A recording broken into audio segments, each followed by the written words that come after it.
Hello అండి, నమస్తే. ఇది వచ్చేసేమో ట్రైబర్ డోర్ అండి. ఏంది ప్రైమర్ కొట్టావు కదా, ఇంకా డైరెక్ట్ పెయింట్ కొట్టేయచ్చు కదా అనుకుంటున్నారు కదా. అలా చేయకూడదు. ప్రైమర్ కొట్టినప్పుడు ఏంటంటే మనకి రఫ్గా ఉంటుంది. ఆ రఫ్నెస్ పోవాలంటే 1000 పేపర్ తీసుకొని వాటర్ తీసుకొని నీట్గా కడుక్కుంటే మనకు ఆ ప్యానల్ అనేది చాలా స్మూత్గా ఉంటుంది. ఒకవేళ పెయింట్ కొట్టిన తర్వాత కూడా స్మూత్గా షైనింగ్గా ఉంటుంది. అందుకని చెప్పేసి మొత్తం డల్లింగ్ చేసేసి ఎండలో డ్రై పెట్టేశా. తర్వాత ఇంకా పెయింటింగ్ మొదలు పెట్టేశాను. ఇది పెయింటింగ్ కొట్టిన తర్వాత వీడియో.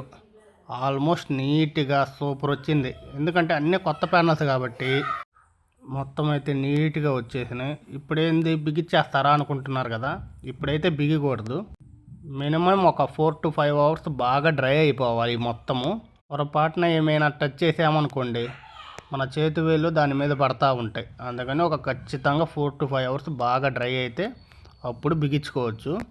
ఫినిషింగ్ అయితే సూపర్ వచ్చింది గాయస్.